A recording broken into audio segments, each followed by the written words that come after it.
Assalamualaikum warahmatullahi wabarakatuh. Dalam pelaksanaan Hari Raya Idul Fitri ini ada kebijakan-kebijakan yang dibuat oleh kerajaan.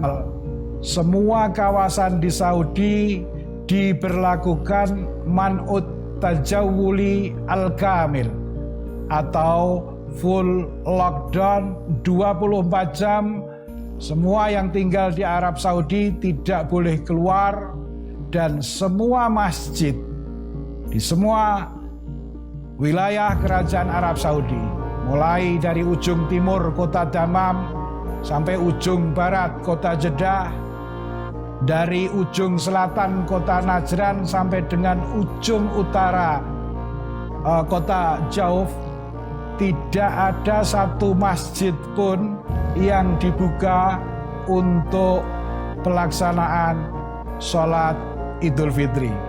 Sholat Idul Fitri hanya boleh dilakukan di Masjidil Haram dan Masjid Nabawi di Al-Madinah Al-Munawwarah, itu pun dengan jamaah yang sangat terbatas.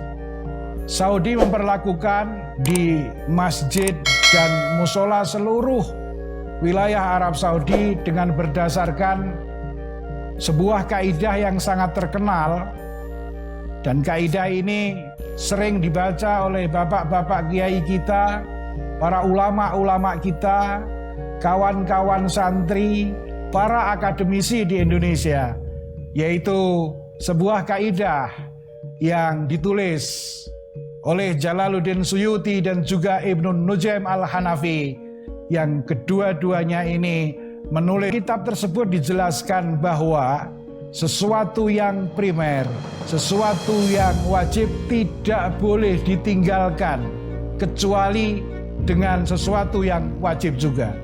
Atau dalam redaksi lain dalam kitab Al-Asbahnya As-Suyuti, seorang intelektual, ulama yang prolifik, yang karyanya sangat baik, sesuatu yang wajib tidak boleh ditinggalkan karena sesuatu yang sifatnya sunnah.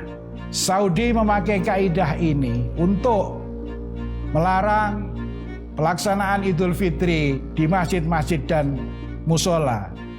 Pertimbangannya sesuatu yang wajib, yaitu al-hifad ala nafas, menjaga nyawa, yang merupakan maqasidus syariah, yang merupakan tujuan-tujuan syariah, ini harus diprioritaskan ketimbang yang lain.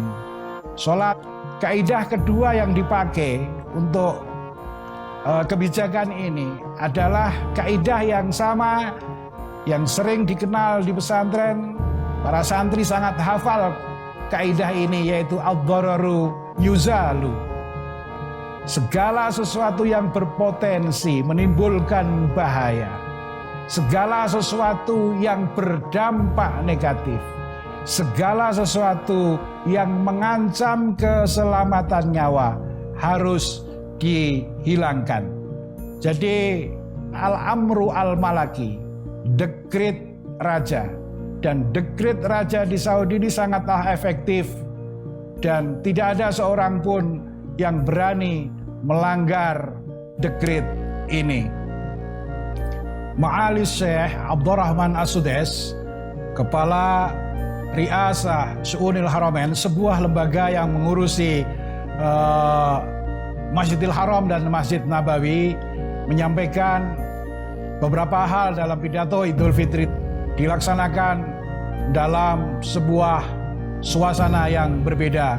Kemudian yang kedua, Ma'ali Syekh As-Sudais menyampaikan bahwa silaturahim, komunikasi antar warga negara Saudi dan juga para ekspatriat yang tinggal di Al-Mamlakah Arabiyah As-Saudiyah ini bisa disampaikan, bisa dilakukan lewat al-adawat al-hadisah atau media-media modern seperti media besar-besarnya kepada seluruh warga negara Arab Saudi dan juga para ekspatriat yang sam'an wa ta'atan, yang taat terhadap aturan-aturan yang dibuat oleh pemerintah Kerajaan Arab Saudi, yaitu lockdown ini.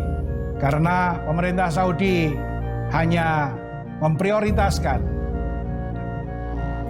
al-hifat ala nafas, menjaga jiwa dan nyawa. Ada satu hal yang menarik ketika saya membaca medsos di Arab Saudi ini.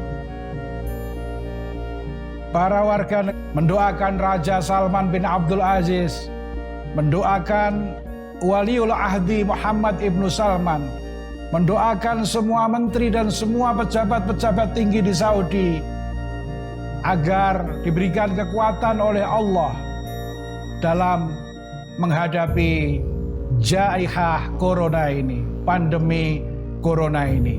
Sikap ini mengingatkan saya ketika belajar di pesantren dulu, menemukan sebuah nama, seorang namanya Fudail bin Iyad. Dia lahir di Bukhara, satu kampung dengan Al-Imam Al-Bukhari, dan beliau ini adalah salah satu ulama besar abad kedua Hijriah. Beliau wafat di Makkah Al-Mukarramah.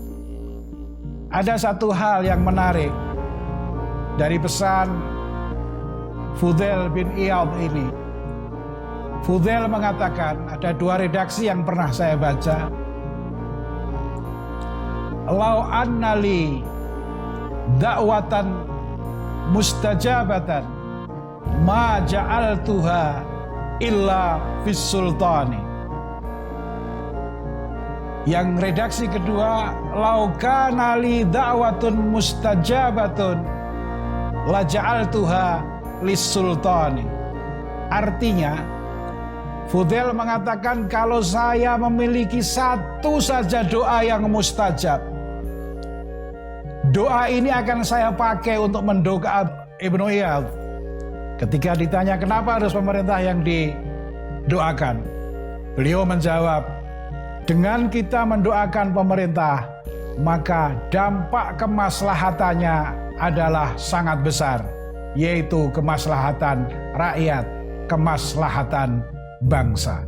Karena mereka tahu bahwa semua pemerintahan itu pasti berprinsip pada tasarruful imam ala ra'iyah manutun bil maslahah. Semua effort, semua usaha pemerintah selalu diarahkan untuk kemaslahatan rakyat, kemaslahatan bangsa. Ini pesan ini yang perlu kita adopsi. Kita doakan pemerintah kita doakan Pak Presiden Jokowi, Pak Wapres Kiai Haji Ma'ruf Amin, semua menteri, semua pejabat, semua gubernur, semua bupati, agar diberikan kekuatan oleh Allah untuk bersama-sama menghadapi pandemi. Hanya dengan nahnuwiyah, hanya dengan kekitaan, kita dapat menghadapi dan melakukan global war on combating corona. Nahnuwiyah, kekitaan, togetherness adalah merupakan energi dahsyat kita untuk melangkah. Saat ini dalam menghadapi pandemi corona, hilangkan keakuan kita, hilangkan diksi kekamuan, hilangkan diksi kemerekaan, hilangkan diksi kediaan. Yang ada hanya satu, yaitu kekitaan. Kekitaan yang akan kita jadikan sebagai energi dahsyat untuk bersama-sama. Allah Shallallahu Alaihi Wasallam pernah bersabda, yang diriwayatkan oleh seorang ulama yang lahir di Bukhara, di Uzbekistan, dalam Sahihul Bukhari. Ulama Al-Imam Al-Bukhari menulis, ma anzalallahu da'an illa anzalallahu sifaan. Allah menurunkan penyakit, wabah, pandemi, pasti Allah akan menurunkan obat untuk penyakit tersebut. saudara-saudaraku sebangsa dan setanah air, dengan mengedepankan ruh kekitaan, kita taati semua aturan-aturan yang sudah dibuat oleh pemerintah Republik Indonesia dalam menghadapi COVID-19 ini.